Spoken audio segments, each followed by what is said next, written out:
metal crashing against marble. That was the sound that ended 20 lives and saved one. Most people think the Mafia is about grand sit-downs and horses' heads in beds. It isn't. It's about the silence before the scream. It's about the waitress filling your water glass who sees the gun tucked into a waistband before you do. Sienna Brooks didn't want to be a hero. She just wanted to pay her rent. But when she looked into Roman Castiglione's eyes and saw his death walking through the front door, she made a choice.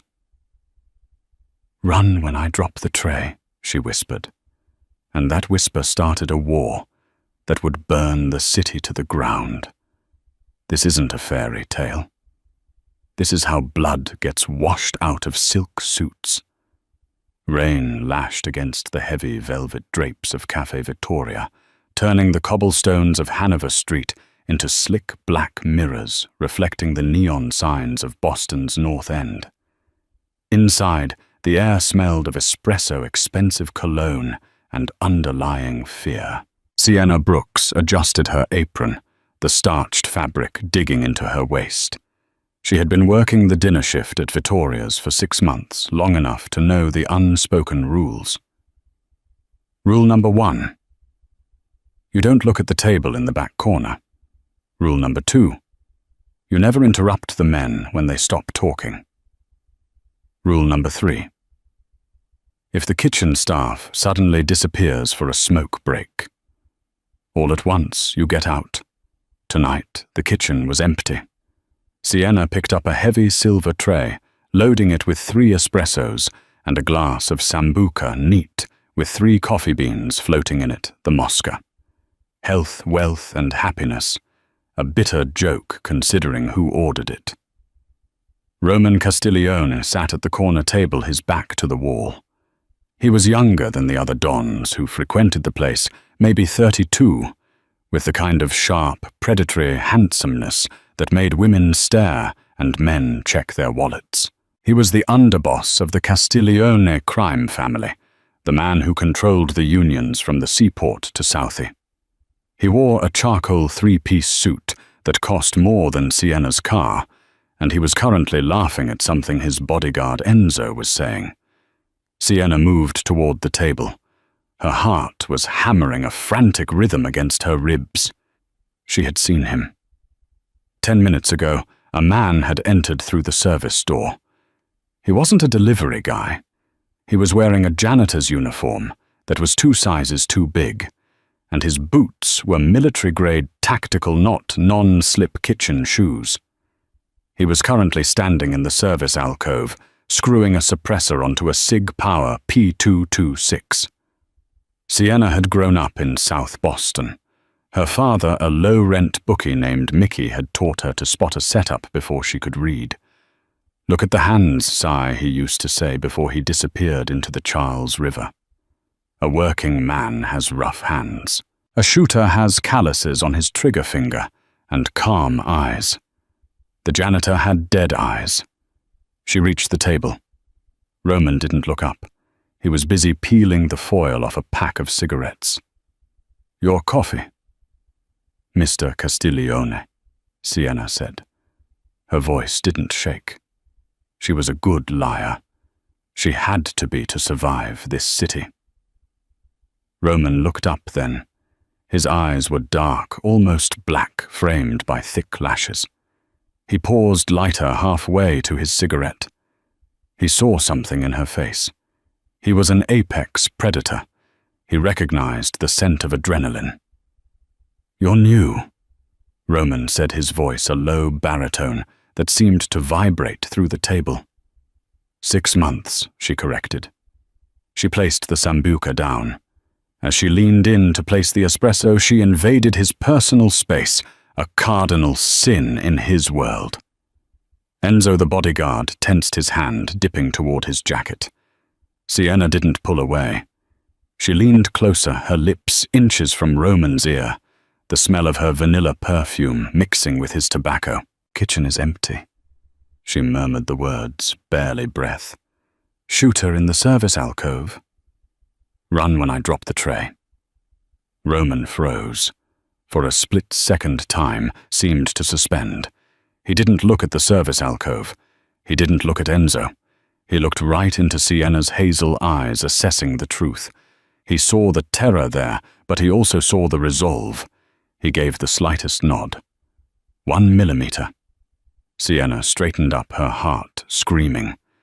She turned, taking a step back as if she had forgotten something. She gripped the heavy silver tray with both hands. It was solid brass underneath the plating, heavy enough to dent a floor. The service door creaked.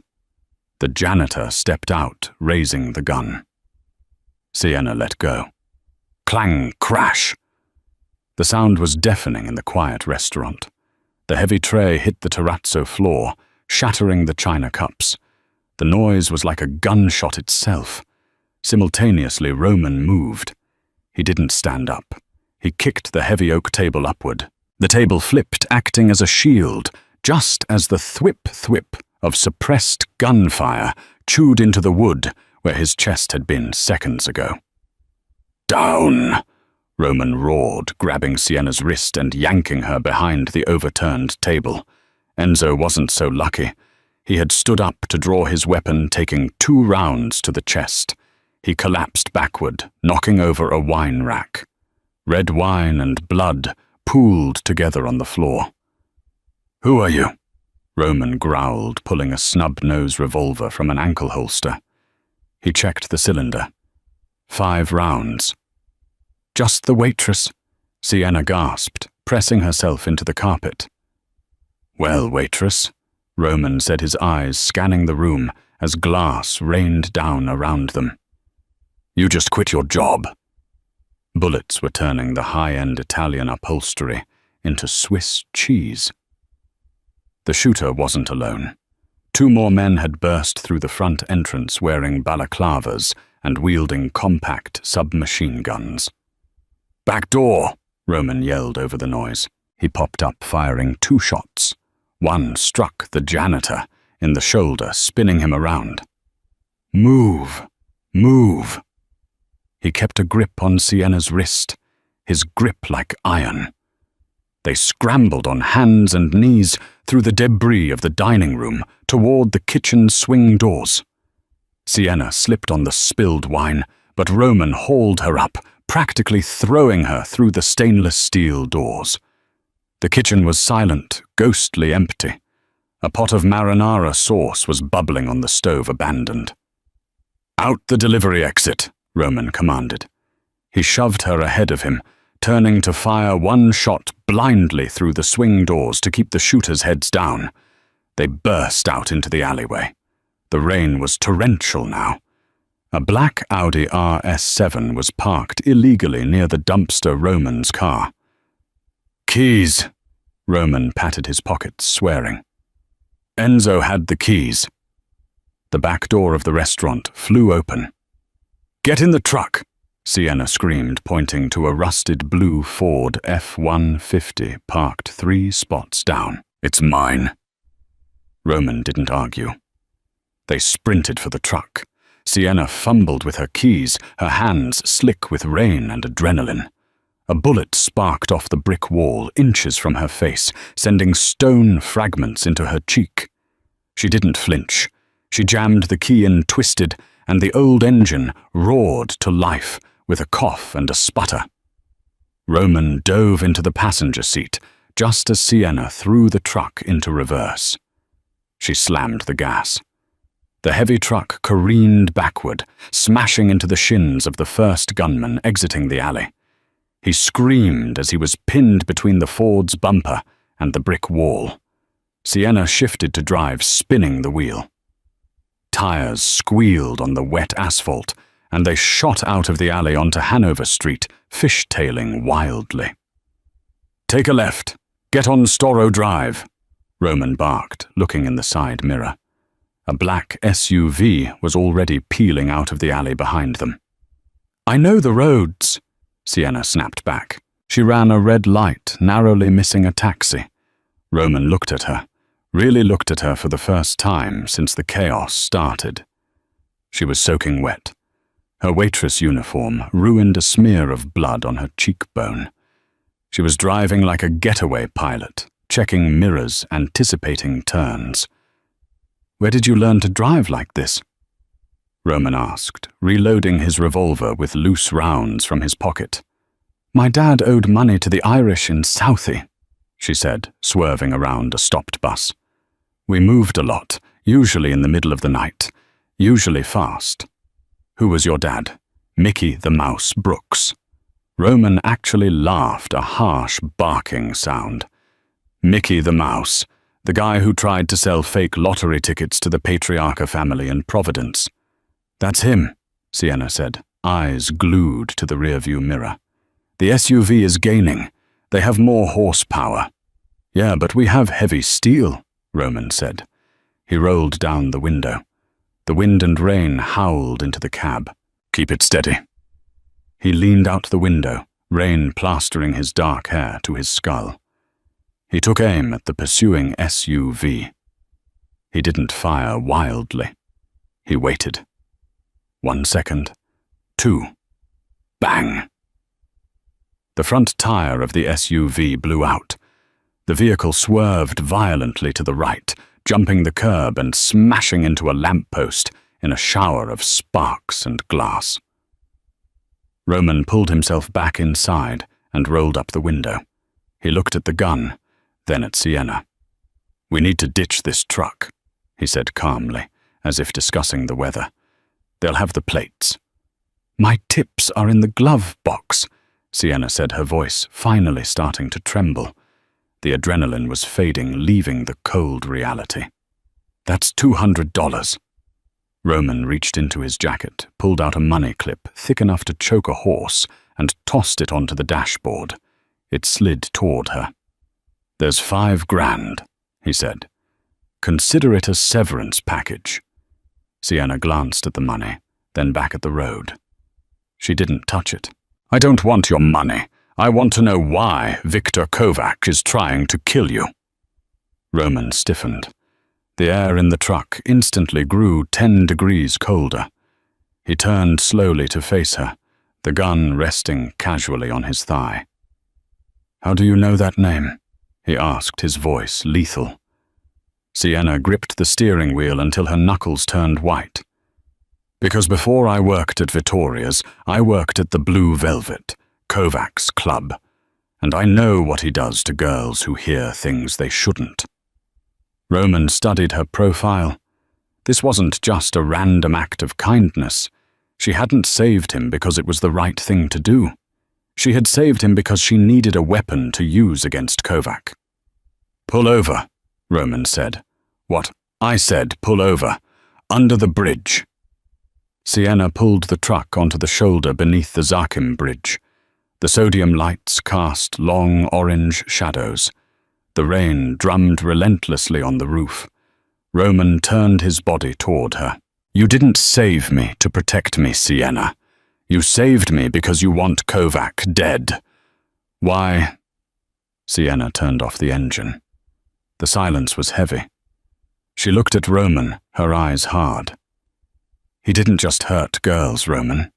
He took my sister, Bella. She disappeared from his club 3 years ago. The police said she ran away. I know she didn't." Roman watched her. He knew the look in her eyes. It was the same look he saw in the mirror every morning. Vengeance. "If Kovac took her," Roman said quietly, "she's dead." "I know," Sienna whispered, her voice cracking. "I don't want to find her alive. I want to find where he buried her, and I want to put a bullet in his head. You're the only one strong enough to get close to him." Roman nodded slowly. He understood this transaction. It wasn't charity. It was business. "Drive to Chelsea," Roman commanded. "I have a safe house. We need to get off the street before Kovac finds out he missed." "And then?" Sienna asked, starting the engine. "And then," Roman said, looking out at the rainy city skyline, "we go to war." The safe house wasn't a house at all. It was an abandoned textile mill on the edge of Chelsea, converted into loft apartments that never went to market.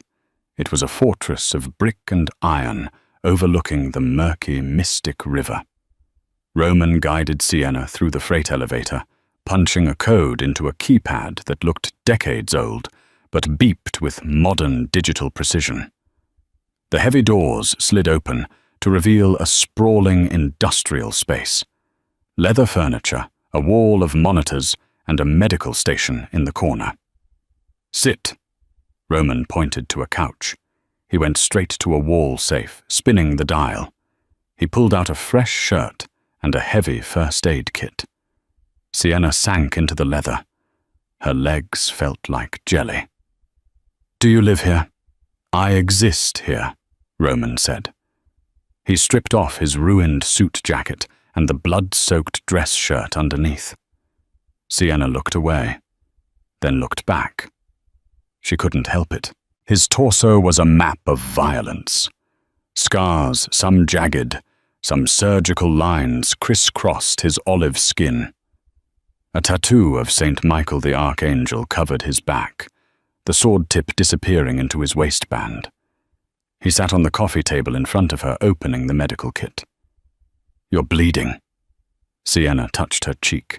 Her fingers came away red. "Just a scratch from the brick." "Infection kills as fast as a bullet in this town," he said, dabbing antiseptic onto a cotton pad. He leaned in. His hands, which had fired a gun minutes ago with steady precision, were surprisingly gentle as he cleaned the cut on her cheek. For a moment, the distance between them collapsed. Sienna looked at his eyes, dark, guarded, ancient. "Why did Kovac move on you tonight?" Sienna asked, wincing slightly at the sting of the alcohol. "The families have a truce." "Truces are just pauses between wars," Roman said, applying a butterfly bandage. "Kovac is Russian. I'm Italian. We share territory in the shipping yards. Last week, a container of his merchandise went missing. He thinks I took it." "Did you?"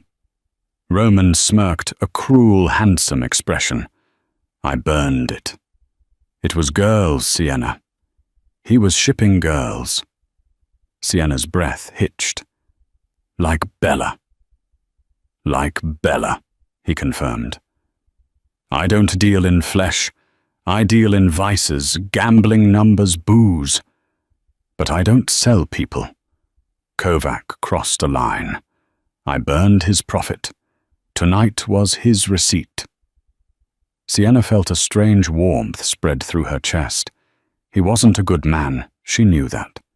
He was a killer. But he had a soul. "My phone," Roman said, standing up abruptly.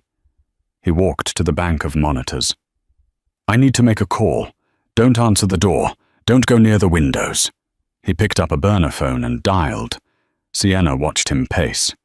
"It's me," Roman said into the phone. "I'm out. Enzo is dead. No, it was a setup. Listen to me, Marco. The kitchen staff was cleared out. Someone on the inside gave the green light. I want names." "No, don't tell the boss yet. If there's a leak, it could be coming from the top." He hung up and threw the phone onto the couch. He ran a hand through his hair, looking exhausted. "Is it bad?" Sienna asked. "It's worse than bad. To hit me in Vittoria's that requires permission, or extreme arrogance." Roman walked over to a sideboard and poured 2 glasses of whiskey. He handed one to her. "Drink. It'll settle the nerves." Sienna took a sip. It burned, but it grounded her. "So we're alone." Roman raised an eyebrow. "There is no we, Sienna. Tomorrow morning I'm putting you on a plane to London. I have contacts there. You'll have a new name, a job." "No," Sienna said, setting the glass down hard. Roman stepped closer, looming over her. "Excuse me. I said no. I'm not going to London. I'm staying here. You need me." "I need a soldier, not a waitress." "You need a ghost," Sienna countered, standing up to meet his gaze. She was a foot shorter than him, but she didn't back down. Kovac knows your men. He knows your soldiers. He doesn't know me. I was invisible tonight until I dropped that tray. I can get into places you can't. I can get into the blue velvet." Roman laughed, but it was devoid of humor. "You want to walk back into the lion's den? He'll kill you." "He won't," she said, "because I'm applying for a job. They're always hiring. I go in, I find his office, I find out where he keeps his records. I find out where Bella is, and I tell you where he sleeps." Roman stared at her. He saw the desperation, but he also saw the cunning. She was Mickey the Mouse's daughter, all right. She was gambling her life on a long shot. "If you get caught," Roman said, his voice dropping to a whisper, "I can't save you. If you go in there, you're on your own until the shooting starts. I've been on my own for a long time." "Roman," she said softly. Roman looked at her lips, then her eyes. The tension in the room shifted from danger to something electric. He reached out his thumb, tracing the line of her jaw. "You're crazy," he murmured. "I'm motivated," she whispered back. Suddenly the monitors on the wall flashed red. A silent alarm. Roman spun around, his eyes locking on the screen, showing the external feed. 3 black SUVs were pulling up to the chain-link fence of the mill. "How?" Sienna breathed. "The phone," Roman realized, his face paling. "The burner phone. Marco.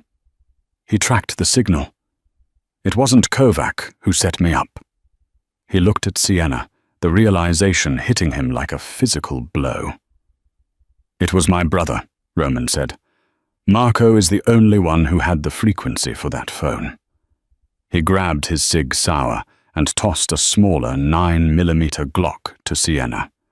She caught it, her hands surprisingly steady. "Do you know how to use that?" he asked. "Point and shoot," she said. "Safety off." "Good," Roman said, racking the slide of his weapon. "Because the war just came to us. Stay behind me." He killed the lights in the loft, plunging them into darkness. "When I drop the tray," Sienna whispered in the dark, echoing the moment that started it all. "No." Roman's voice came from the shadows, fierce and protective. "This time we don't run. This time we hunt." The loft went pitch black, save for the strobing red light of the silent alarm on the far wall. The hum of the refrigerator died as Roman cut the main breaker, plunging the massive industrial space into a suffocating silence. Sienna crouched behind a heavy leather armchair, the cold steel of the Glock 19 pressing against her palm. Her breathing was shallow, rapid. She had grown up around low-level wise guys, men who broke thumbs for late payments. But this was different. This was war. 3 bogies coming up the east stairwell. Roman's voice was a ghost in the darkness coming from her left. 2 more on the freight elevator. They're pinching us. The elevator is a death trap, Sienna whispered, her voice trembling despite her best efforts. If they open those doors, they have no cover. They won't open them, Roman replied, the sound of him checking his magazine audible in the quiet. They'll blow them. A second later, a dull thump vibrated through the floorboards. The heavy steel doors of the freight elevator bowed outward, smoke curling from the seams. The lock melted, and the doors were kicked open. 2 figures in tactical gear spilled into the room, their weapons mounted with flashlights that cut through the gloom like lightsabers. Roman didn't wait. He fired 3 times. The shots were deafening in the enclosed space. The first attacker dropped his Kevlar vest, absorbing the rounds, but the impact knocking the wind out of him. The second man scrambled for cover behind a granite kitchen island. "Move, Sienna, go to the north wall." Roman roared, abandoning stealth. Bullets began to chew up the furniture. Sienna scrambled on her hands and knees, glass shards from a shattered vase slicing into her palms. She reached the brick wall and pressed herself into the shadows behind a heavy velvet curtain. From her vantage point, she saw the stairwell door burst open. 3 more men. They moved with military precision. Roman was pinned down behind the turned-over sofa. He was returning fire, but he was suppressed. One of the men from the stairwell unclipped a grenade from his belt. Sienna's heart stopped. If he threw that, Roman was dead. She didn't think. She didn't calculate. She just remembered Mickey's voice. "Don't look at the target. Sigh, look at the space the target is moving into." She raised the Glock, gripping it with both hands to steady the shake. The man pulled the pin. He wound up his arm. Sienna fired. She missed the man. But the bullet smashed into a breaker box on the wall directly behind him, sending a shower of sparks raining down. The man flinched, startled by the explosion of electricity. His throw went wide. The grenade skittered across the polished concrete floor, rolling away from Roman and toward the kitchen island, where the first attacker was hiding. "Cover!" Roman yelled. Boom! The explosion blew out the windows and sent a shock wave through the loft. The kitchen island disintegrated into shrapnel. The attacker behind it ceased to be a problem. Roman used the chaos to move. He was a blur of violence, closing the distance to the stairwell team. He engaged them at close quarters, using the pistol like a hammer as much as a gun. It was brutal, efficient, and terrifying to watch. Silence returned as quickly as it had left, replaced only by the ringing in Sienna's ears and the smell of cordite and pulverized drywall. Roman stood amidst the wreckage, his chest heaving. He walked over to one of the downed men, the one who had tried to throw the grenade. He was groaning, clutching a shattered leg. Roman grabbed the man by his tactical vest and hauled him up. He ripped the black mask off. It was a face Sienna didn't know, but Roman evidently did. His expression shifted from rage to a hollow, cold despair. "Dante," Roman spat. "You used to drive my mother to church on Sundays." The man Dante coughed blood. "Strictly business, Roman. You know how it is." "Who sent you?" Roman asked, though he already knew the answer. He pressed the barrel of his gun to Dante's kneecap. "Marco." Dante gasped. "He said you were weak. He said you were letting the Russians walk all over us. He made a deal with Kovac." The betrayal hung in the air, heavy and suffocating. Marco Castiglione, Roman's own brother, hadn't just sold him out. He had partnered with the enemy to do it. "Where is he?" Roman demanded. "The shipyard," Dante wheezed. "Midnight, meeting with Kovac to finalize the territory split. They think you're already dead." Roman stared at the man for a long moment. Then he pistol-whipped him across the temple, knocking him unconscious. He wouldn't kill him. Not yet. He needed a witness later. "We have to go," Roman said, turning to Sienna. He looked at her, really seeing her. She was covered in dust, holding a gun, and she hadn't run. "You saved my life again," he said, his voice rough. "We're even," she whispered, lowering the gun. "Now get me out of here." They took the fire escape down into the alley. The rain had stopped, leaving the city slick and glistening. They didn't go to a car. Too risky. Roman led her to the riverbank, where a nondescript fishing boat was tied up. "Get in," he said, untying the ropes. As they drifted out into the mystic river, the engine putting softly. Sienna sat on the wooden bench, hugging her knees. The adrenaline was crashing, leaving her shivering. Roman took off his jacket, a new one he had grabbed from the loft, and wrapped it around her shoulders. It smelled of him, cedar gunpowder, and rain. "My brother," Roman said, staring at the dark water. We grew up in the same room.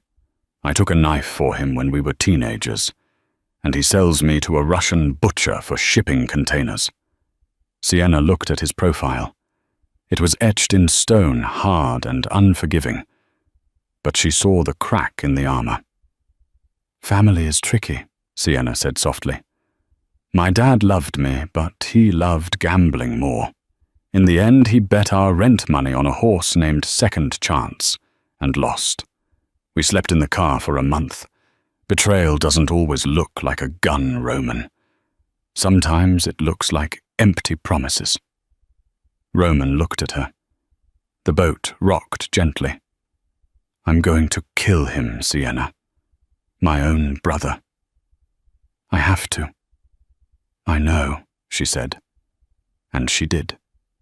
In his world, there was no forgiveness for this. But not tonight. Tonight, we disappear. I know a place, Roman said, steering the boat toward the darker industrial docks of South Boston. An old boxing gym in Southie. The owner, Old Sal, owes me his life. No phones, no cameras. We regroup there. And then, Sienna asked, and then?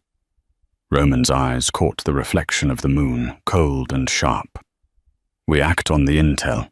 Marco and Kovac are meeting at the shipyard, but we can't hit them there. Too much security. We need to strike where they feel safe. The Blue Velvet, Sienna said. Exactly. Roman nodded. Kovac keeps his leverage there, his blackmail, his records. If Marco is working with him, the proof of their deal is in Kovac's office. I need that proof to show the commission. If I kill a boss without proof of treason, the other families will hunt me down. I need the ledger. And I'm the only one who can get it, Sienna said. Roman didn't answer immediately. He looked at her, his expression torn. I don't want to send you in there. You don't have a choice, she said firmly. And neither do I. This ends with Kovac dead, or it doesn't end. Old Sal's gym smelled of stale sweat leather and wintergreen oil. It was a relic of a bygone era tucked away in a basement off Dorchester Avenue. For 2 days it became their war room. Sienna slept on a cot in the back office, while Roman slept on a mat in the ring. The intimacy of the situation was suffocating. They ate takeout Chinese food on the floor, mapping out the layout of the Blue Velvet on a piece of cardboard. The club has 3 levels, Sienna explained, using a chopstick to point. Main floor is general admission. Bar dance floor. Basement is VIP. That's the red room. Invite only. High rollers, politicians, and mobsters. And the office, Roman asked. He was doing push-ups while she spoke, a rhythmic, hypnotic motion. He never seemed to stop moving, as if stopping would let the rage catch up to him. Top floor, penthouse level, private elevator access only, key card required. So you need to swipe a key card from a manager, Roman said, standing up and wiping sweat from his forehead with a towel. Not a manager, Sienna corrected. Kovac carries the master key. I've seen him use it. Roman stopped. You have to get close to Kovac, physically close. I can handle him, Sienna said, though her stomach twisted at the thought. He's a monster, Sienna. You don't know what he does to women. I know exactly what he does, she snapped, her voice rising. He took Bella. I'm not going in there blind, Roman. I'm going in there angry. Roman walked over to her. The air between them crackled. He reached out, tucking a stray lock of hair behind her ear. His hand lingered on her neck, his thumb resting on her pulse point. It was hammering. If he touches you, Roman whispered, his voice dark and possessive, I will burn this city down to get to him. Sienna looked up at him. The connection was undeniable. It wasn't just survival anymore. It was gravity. "Teach me what I need to know," she said breathlessly. "Don't protect me. Arm me." The transformation took 3 hours. With the help of a local girl who owed old Sal a favor, Sienna changed everything. The waitress uniform was gone. In its place was a dress that looked like it was made of liquid onyx, backless, plunging neckline, and a slit that went up to her thigh. Her honey-brown hair was dyed a stark, glossy black and styled in loose waves.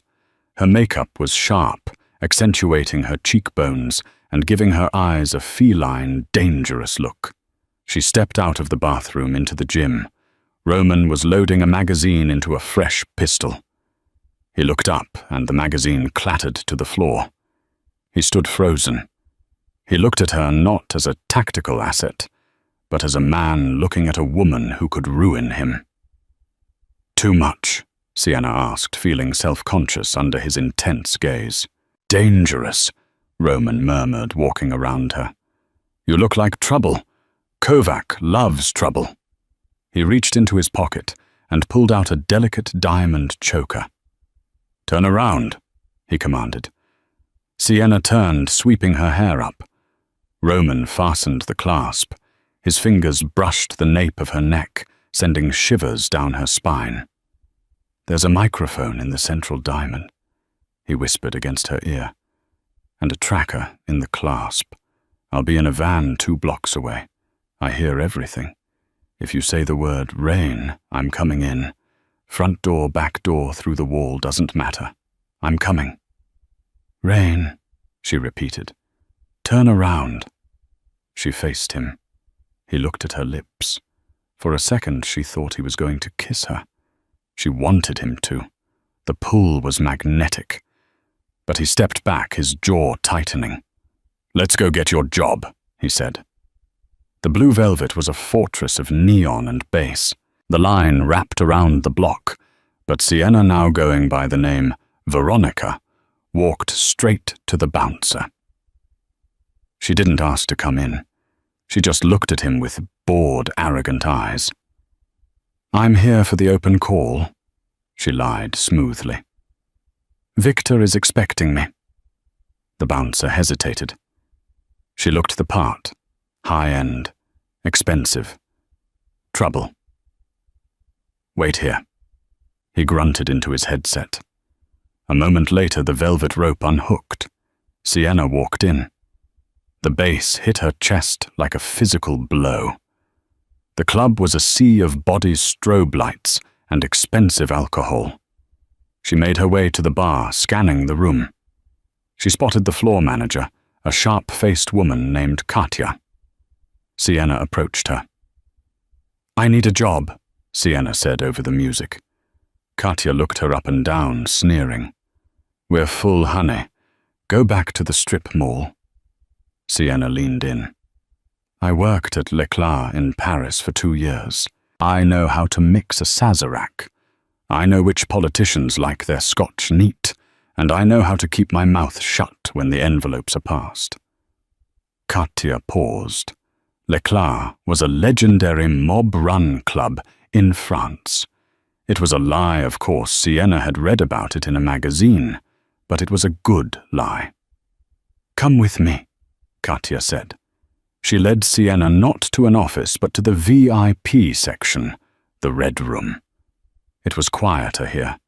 Plush velvet booths, dim lighting, and men in suits who cost more than Sienna's life earnings. And there in the center booth sat Victor Kovac. He was a bear of a man with pale skin, icy blue eyes, and a shaved head. He was flanked by 2 bodyguards. He was currently smoking a cigar and watching the room with dead shark-like eyes. Katya walked Sienna over. "Victor, new girl, says she worked at Leclerc." Kovac turned his gaze to Sienna. It felt like being submerged in ice water. He didn't speak for a long time. He just inhaled smoke and blew it in her direction. "Spin," he said. His voice was thick with a Russian accent. Sienna swallowed her pride and turned slowly, letting the dress do its work. "Paris, yes," Kovac asked. "2 years," Sienna said, keeping her voice low and sultry. "Why are you in Boston? My ex-boyfriend got possessive." She lied. "I needed a new city, and I heard this is where the real money is." Kovac laughed. It was a wet, unpleasant sound. He patted the empty spot on the leather booth next to him. "Sit, Veronica." Sienna sat. Her skin crawled being this close to the man who took her sister. She wanted to claw his eyes out. Instead, she crossed her legs and smiled. "You want a job?" Kovac asked, his hand resting on her knee. His fingers were thick and cold. "I want to make money," she corrected. "Good answer." Kovac signaled for a bottle of vodka. "You start tonight. In here. The red room only. If you do well, maybe you move up." "Up?" Sienna asked innocently. "To the penthouse." Kovac grinned, showing gold-capped teeth. "Where the view is better." Sienna's heart skipped a beat. The penthouse. The office. "I'd like that," she purred. Suddenly the curtain to the booth parted. A man stepped in. Sienna froze. It was Marco Castiglione, Roman's brother. He looked agitated, sweating. He sat down opposite Kovac, not even looking at Sienna. "We have a problem, Victor," Marco said urgently. "Not here," Kovac warned, gesturing to Sienna. "She doesn't matter." Marco waved a hand dismissively. "We found the boat. Roman isn't dead.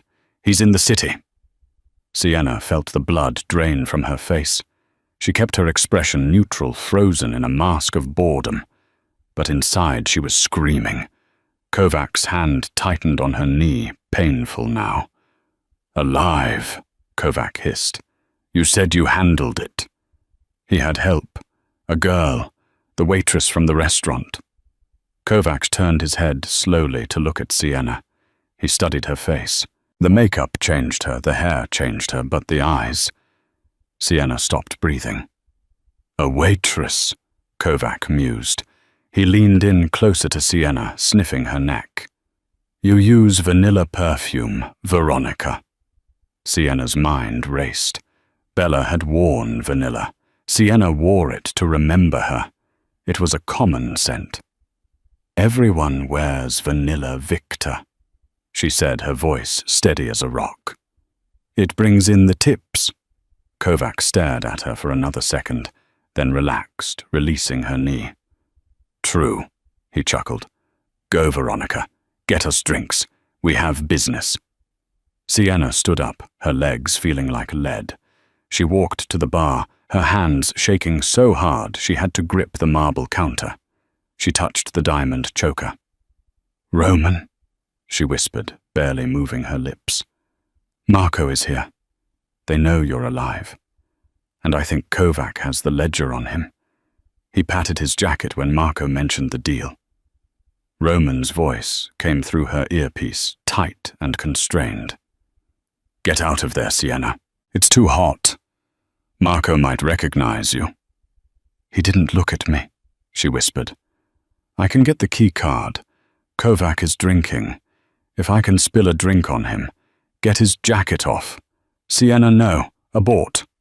"I'm not leaving without the ledger," she hissed. "I see a waiter going over with a tray of shots. I'm going to make a move." "Sienna." She tapped the choker to mute him. She grabbed a bottle of expensive champagne and a towel. She was going to drop a tray. Again. But this time, she wasn't running. The air in the red room was thick enough to choke on a miasma of expensive cigars, cheap morality, and the metallic tang of imminent violence. Sienna stood by the bar, the bottle of Dom Perignon sweating in her grip.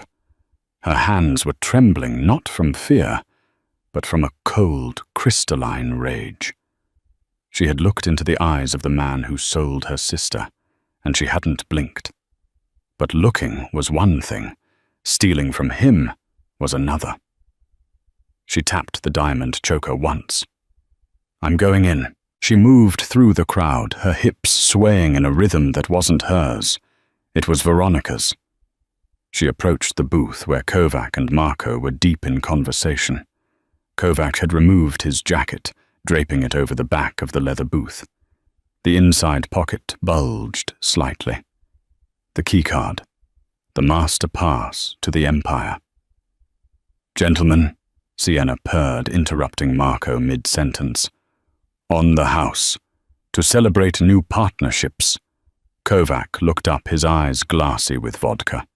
"Ah, Veronica, you pour." Sienna leaned over the table. She uncorked the bottle with a soft pop. She poured a glass for Marco, who ignored her, his eyes fixed on Kovac. She poured a glass for Kovac. Then she executed the move. As she pulled the bottle back, she allowed her elbow to, accidentally, knock the full flute of champagne. The glass tipped, sending a cascade of sticky golden liquid straight into Kovac's lap. "Cazzo!" Kovac roared, jumping up his chair, scraping loudly against the floor. "Oh my God, I am so sorry," Sienna gasped, dropping the bottle on the table and grabbing a cloth napkin. She moved frantically, dabbing at his shirt, her hands flying. "I slipped, I'm so clumsy." "Get away from me, you stupid bitch!" Kovac shouted, shoving her hand away. But it was done. In the chaos of the spill amidst the flailing hands and the shouting, Sienna's left hand had snaked behind him. Her fingers, nimble from years of counting change and pocketing tips, had slid into the inner pocket of his jacket, draped on the chair. She felt the cool plastic of the keycard. She palmed it, sliding it instantly into the waistband of her dress, hidden by the ruffles. "I'll get you a towel from the back," Sienna stammered, playing the part of the terrified employee. "Get out of my face before I cut it off," Kovac snarled. Marco looked at her. For a split second his eyes narrowed.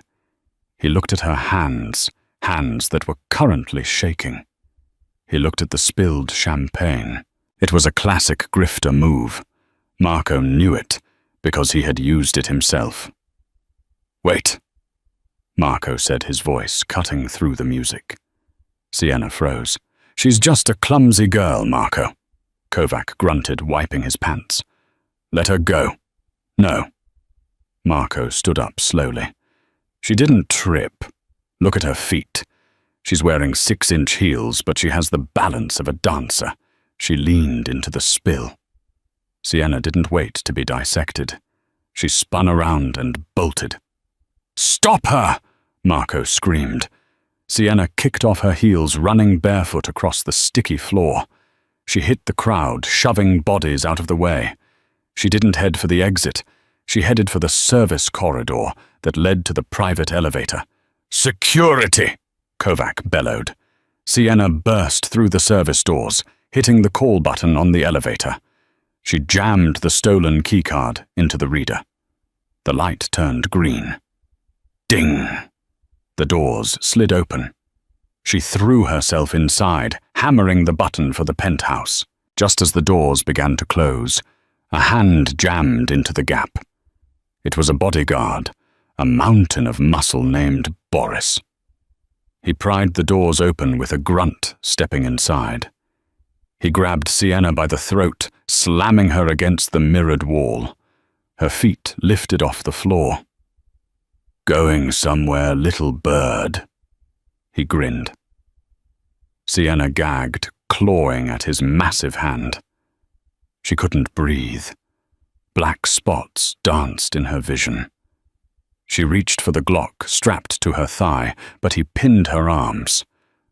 "Rain," she croaked. "Rain, crash!" The elevator ceiling hatch exploded inward. Roman dropped down like a darker angel of death. He landed directly on Boris's shoulders, the momentum driving the giant man to his knees. Roman didn't hesitate. He wrapped the wire of a garrote around Boris's neck and pulled. It was over in seconds. The bodyguard slumped to the floor unconscious.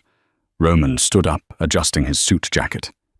He looked at Sienna, his eyes blazing with a mixture of fury and relief. "I told you to get out," he said, pulling her into a crushing embrace.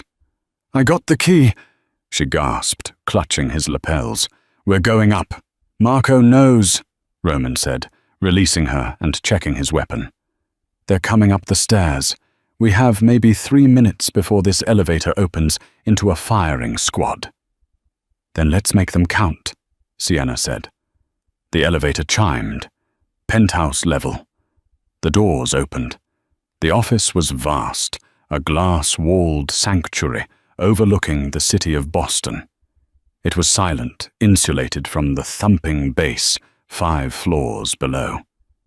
"Find the computer," Roman ordered, moving to the door to secure the perimeter.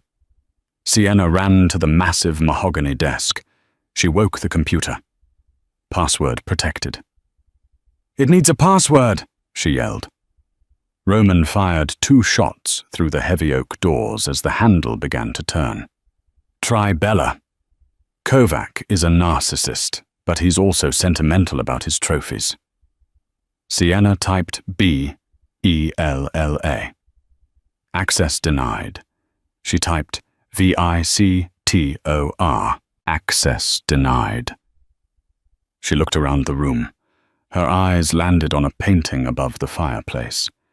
It was a disturbingly realistic portrait of a weeping angel. "The angel," she whispered. She typed A-N-G-E-L. Access granted. Files scrolled across the screen. Shipping manifests, payoffs to judges, police bribes, and a folder labeled Project Siren. Sienna clicked it. Her heart stopped.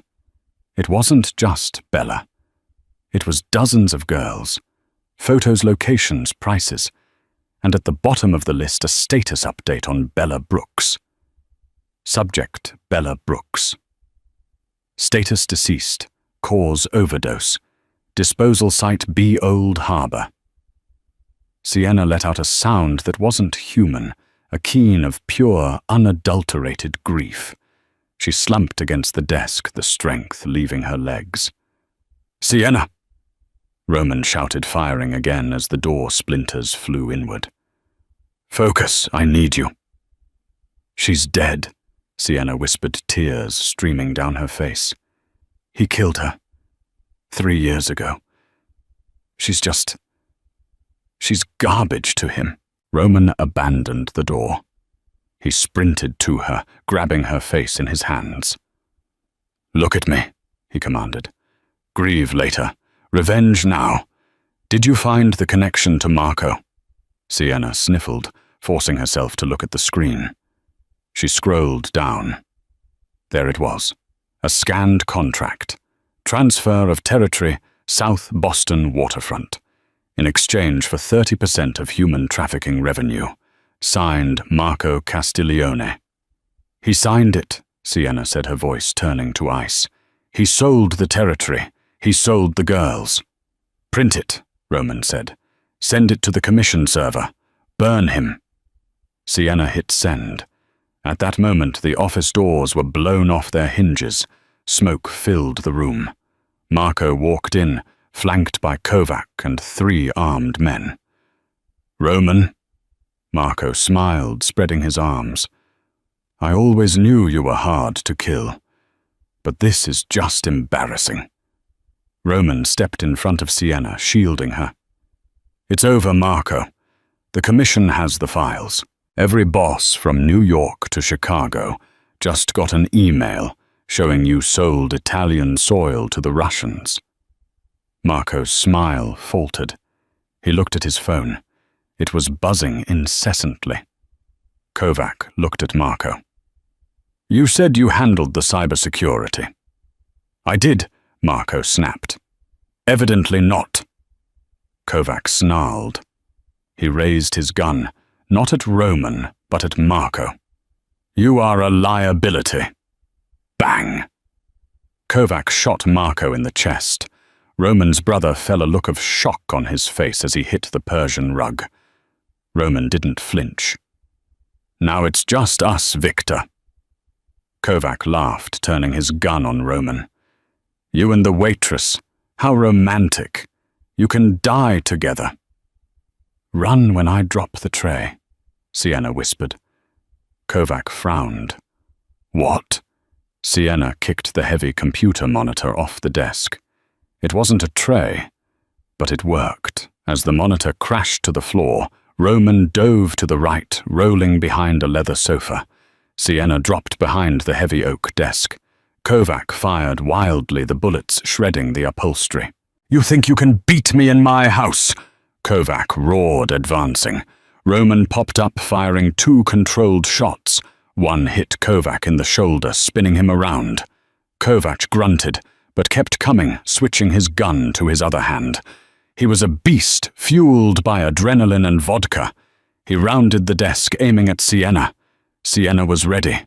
She wasn't holding the Glock. She was holding a letter opener she had grabbed from the desk, a 10-inch spike of solid brass. As Kovac aimed, she didn't cower. She lunged. She drove the brass spike into Kovac's thigh, twisting it. Kovac screamed, his leg buckling. He collapsed onto one knee. Roman was there in an instant. He kicked the gun out of Kovac's hand. He placed the barrel of his Sig Sauer against Kovac's forehead. For Bella, Roman said. Wait, Sienna said, standing up. Her face was streaked with tears and mascara, but she looked like a queen of the underworld. She walked over to Kovac, who was bleeding and panting on the floor. Where is she? Sienna asked softly. Site B. Where is it?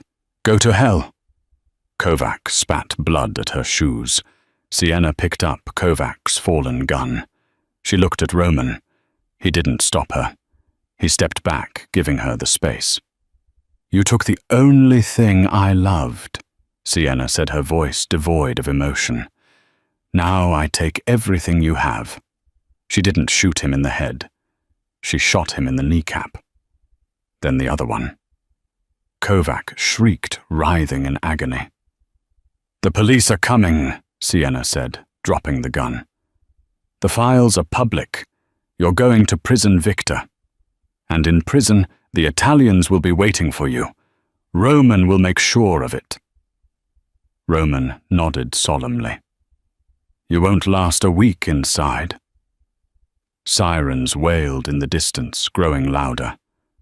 Time to go, Roman said, holding out his hand. Sienna took it. She looked at the dead body of Marco, then the ruined form of Kovac. She looked at the empty office that represented so much pain. I'm not a waitress anymore, she said. No, Roman agreed, pulling her towards the fire escape. You're a partner. 6 months later, the Cafe Vittoria had reopened. The bullet holes had been patched, the terrazzo floor polished until it shone like a mirror. But the atmosphere had changed. It was no longer just a place for coffee. It was a sanctuary protected by the most powerful name on the East Coast. Sienna sat at the corner table, the same table where Roman had sat that first night. But she wasn't wearing an apron. She was wearing a tailored cream suit, her hair styled in a sleek bob. A young waiter, hands shaking slightly, placed an espresso and a sambuca with 3 beans in front of her. Thank you, she said, smiling. Her smile was different now. Less open, more guarded. The smile of a woman who knew where the bodies were buried because she had helped dig the graves. The bell above the door chimed. Roman walked in. He was the Don now. With Marco dead and Kovac's organization dismantled by the feds, with a little help from the anonymous leaks Sienna had provided, Roman had consolidated power. The streets were quiet. He sat down opposite her, taking the espresso. He didn't say hello. He just looked at her with that intensity that still made her breath hitch. The shipment arrived, Roman said quietly. Medical supplies for the clinic in Southie, as you requested. And the other matter? Sienna asked, stirring her drink. Site B, Roman nodded. We found it. We gave Bella a proper burial this morning. St. Augustine's. It was private. Sienna reached across the table and took his hand. Her fingers brushed the scar on his knuckle, a souvenir from the night at the mill. Thank you, Roman. You don't thank me, Sienna, he said, interlacing his fingers with hers. You saved me. I save you. That's the deal. Is the deal over? She asked playfully. Now that the war is won. Roman leaned in his dark eyes, dancing with a rare light. The war is never over, Kara. There's always another wolf at the door. He pulled a small velvet box from his pocket and slid it across the table. But this time, Roman said, I don't want you to run when I drop the tray. I want you to stand next to me. Sienna opened the box. It wasn't a ring. It was a key, an ornate iron key. To the house in Tuscany, Roman said, or the vault in Zurich, or the front door of this city, whatever you want it to be. Sienna closed her hand around the key. The waitress who counted tips was gone. In her place was a woman who had walked through fire and come out holding the flame.